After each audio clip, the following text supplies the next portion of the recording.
જસદણ તાલુકાના આટકોટ ગ્રામ પંચાયતમાં પુસ્તકાલયનું ઉદ્ઘાટન કેબિનેટ મંત્રી કુંવરજીભાઈ બાવળિયાના હસ્તે કરાયું હતું, જેમાં જિલ્લા પંચાયતના સદસ્ય નિલેશભાઈ હીરપરા તેમજ ગ્રામ પંચાયતના સરપંચ કાનાભાઈ કોકરિયા, ભાવેશભાઈ વેકરિયા સહિતના આગેવાનો, વડીલો, શિક્ષકો, વિદ્યાર્થીઓ ઉપસ્થિત રહ્યા હતા। આટકોટ ગ્રામ પંચાયતમાં હવે પુસ્તકો વાંચવા મળશે, ત્યારે કેબિનેટ મંત્રીએ જણાવ્યું કે 5 ગામોમાં પુસ્તકાલય ખોલાયા છે, જેમાં ભાડલા, આટકોટ, કનેસરા, સાણથલી, શિવરાજપુર ગામમાં પુસ્તકાલય ખોલવામાં આવ્યા છે। તાલુકા કક્ષાની લાઇબ્રેરી જેમાં વિદ્યાર્થીઓને સ્પર્ધાત્મક પરીક્ષાઓની તૈયારી કરવામાં ઉપયોગી થશે, જેમાં ધાર્મિક લોકોને રામાયણ સહિતના પુસ્તકો વાંચવા મળશે અને સાર્વજનિક પુસ્તકાલય ખુલ્લું મુકાયું છે। ₹40,000 થી લઈ 80,000 સુધીના પુસ્તકો આપવામાં આવ્યા છે।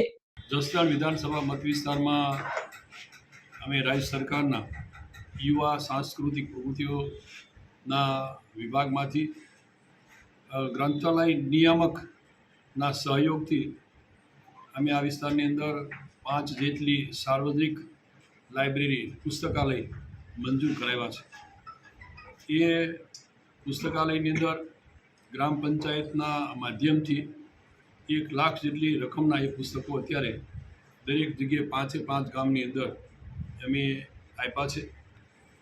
ભાડલા, કનેસરા, આટકોટ, સાણથલી, શિવરાજપુર અને તાલુકા કક્ષાની લાઇબ્રેરી ખૂબ સારી રીતે જસદણ ખાતે ચલાવીએ છીએ। ત્યાં પુસ્તકો પૂરતા પ્રમાણમાં મળે અને વિદ્યાર્થીઓને જે સ્પર્ધાત્મક પરીક્ષાની તૈયારી કરતા હોય એને જોઈએ પ્રકારનું સાહિત્ય મળી રહે એવી તૈયારીઓના ભાગરૂપે અમે આજે અહીંયા આટકોટ ખાતેથી આ સાર્વજનિક પુસ્તકાલય બધા ગામના સૌ સન્માનની આગેવાનો, અમારા શિક્ષણ સમિતિના ચેરમેન, સરપંચશ્રી, પાર્ટીના સૌ વરિષ્ઠ આગેવાનોની ઉપસ્થિતિમાં આ સાર્વજનિક પુસ્તકાલય આજે ખુલ્લું મૂક્યું છે। અમે મારા પર્સનલ વિભાગમાંથી, મારા અલગ વિભાગોમાંથી લઈને પૂરતું સાહિત્ય મળે અને વિદ્યાર્થીઓ સ્પર્ધાત્મક પરીક્ષાની તૈયારી કરે એ રીતે આગામી દિવસમાં પણ અમે આયોજન કર્યું છે।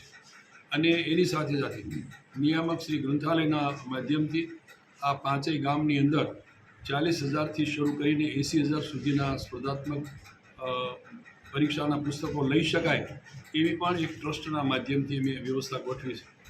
આ 5 ગામમાં આ પુસ્તકાલય શરૂ થશે તો એકાદ વર્ષમાં ત્યાં બાંધકામ સાથે સરસ મજાનું પુસ્તકાલય એને ઉપલબ્ધ થાય એ રીતની વ્યવસ્થા ગોઠવી છે।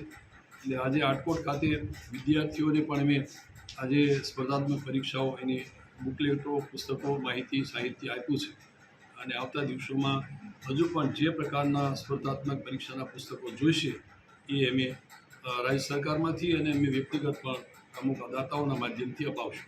જેડીસી ન્યૂઝ સાથે કરશન બામટા, આટકોટ।